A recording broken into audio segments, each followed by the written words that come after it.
Selamat datang kembali di kuliah elektronika daya bersama saya Prasetya Dwibowo. Sebelumnya kita telah membahas tentang inverter 3 fasa dan full bridge inverter. Baiklah, pada kesempatan ini saya akan mencoba membahas tentang teknik modulasi PWM atau pulse width modulation. Oke, kita lanjut ke teknik PWM. Teknik PWM di sini ada menggunakan sampling base. Sampling base sendiri ada yang menggunakan berbasis carrier atau sampling yang reguler. Sedangkan di sini adalah PWM yang diprogram. Yang diprogram biasanya untuk menghilangkan harmonik atau dengan harmonisa yang minimum. Misalkan di sini PWM-nya seperti ini. Jika frekuensi carrier banding dengan frekuensi regulate frekuensi yang diregulasinya merupakan kelipatan bilangan asli, bilangan integer, maka disebut uh, sinkron. Jika tidak, maka di sini asinkron. Perbandingan frekuensi antara carrier dengan yang terregulasi.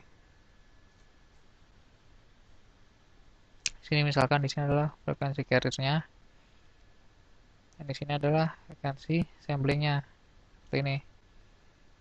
Jadi dihasilkan jika tegangannya, nah jika di sini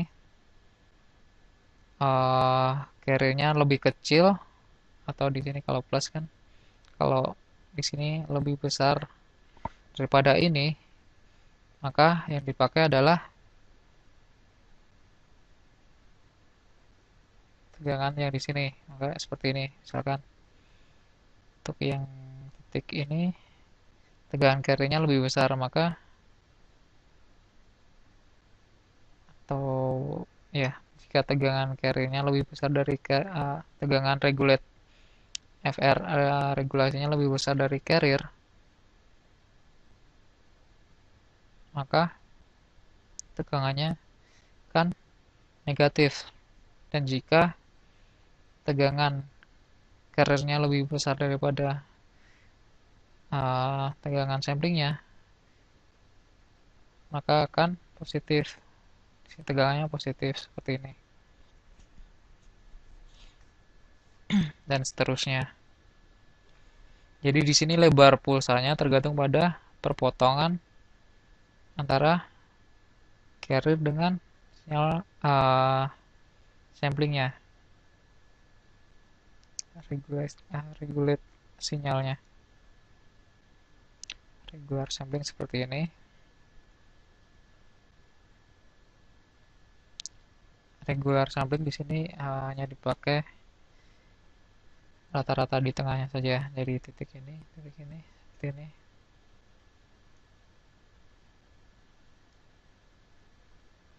adalah simulasinya. Di sini komparator, di sini adalah sinyal tadi berbentuk AC, dan di sini adalah sinyal berbentuk segitiga. Ini akan dibandingkan sebagai untuk pensaklarannya. Simulasinya seperti ini.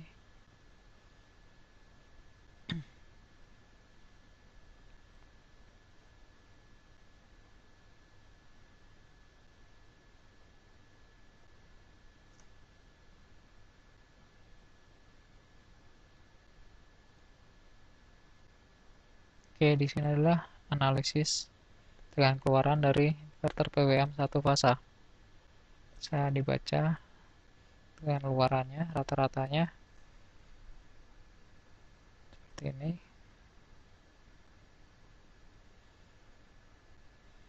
Ini adalah deret Fourier-nya.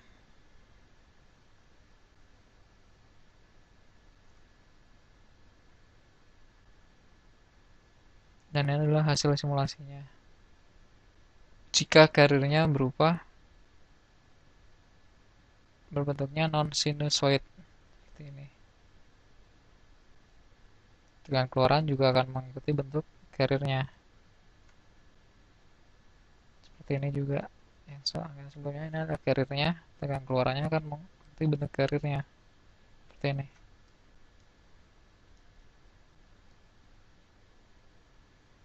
Nah, analisis tegangan keluarannya, maksimum output tegangan keluaran maksimum yaitu D per 2, di mana nilai ini kurang dari komponen fundamental dari square wave. Jadi komponen fundamental yaitu dari deret yang deret tegangan keluarannya, fundamental adalah V1-nya, K sama dengan 1-nya. Sedangkan untuk bentuk arus keluarannya mendekati sinyal sinusoid ketika frekuensi switchingnya atau frekuensi samplingnya cukup tinggi. Karena frekuensi switchingnya ini sangat tinggi, maka losses-nya juga besar. Jadi ada trade-off-nya. Adalah analisis ripple atau riaknya seperti ini.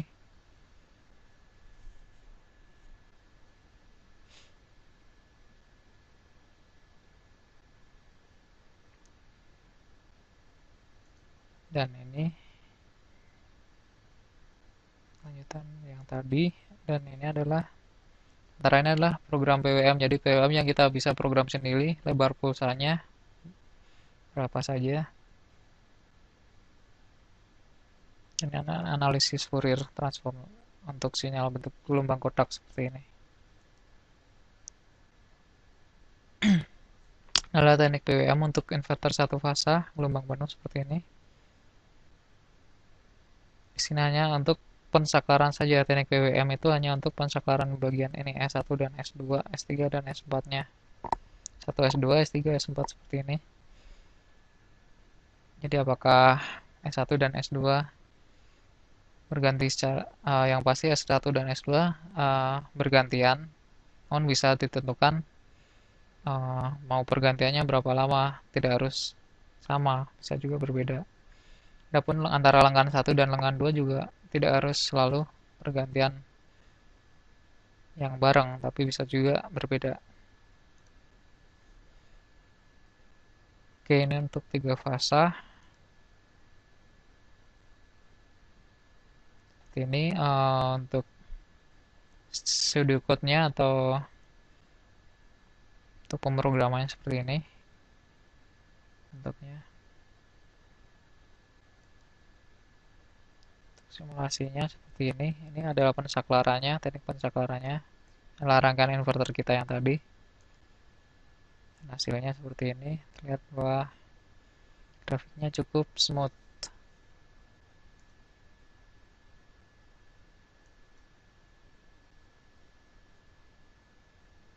Oke, di sini adalah analisis tegangan pada inverter 3 fase.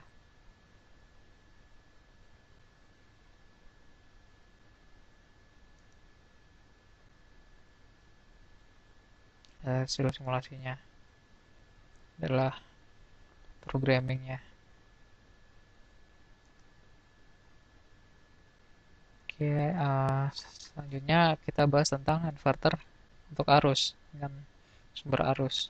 Gunakan sumber arus seperti ini. Langsung kita pakai untuk inverter 3 fasa. Adalah yang tadi untuk yang jenis tegangan. Di sini bedanya antara saklar dan dioda dipasang secara seri, sementara untuk yang inverter tegangan dengan sumber tegangan antara saklar dan dioda dipasang paralel. Hanya itu saja bedanya. Dan di sini juga bebannya rangkaiannya berbentuk Y atau Y. Sementara di sini bebannya berbentuk delta.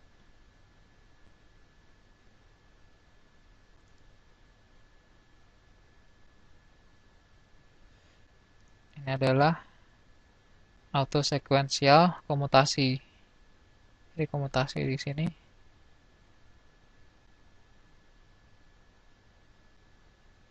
untuk motor induksi. Jadi digunakan komutasi untuk sumber arus seperti ini.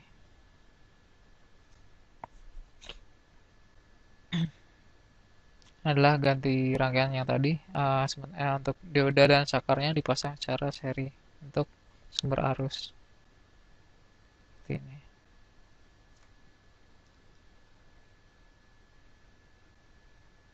Dan untuk individual komutasinya seperti ini, masing-masing antara tiap lengannya. Ini tadi yang untuk seperti rangkaian yang untuk penggerak motor tadi, ini adalah rangkaian penyarah, dan ini adalah tegangan DC link, dan ini adalah rangkaian inverter kita, dan ini terhubung dengan motor. Oke, ini untuk yang sumber arus seperti ini komutasinya. Jadi komutasi di sini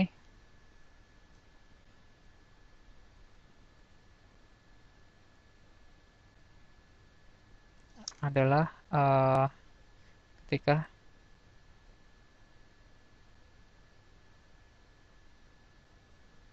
digunakan tegangan DC link.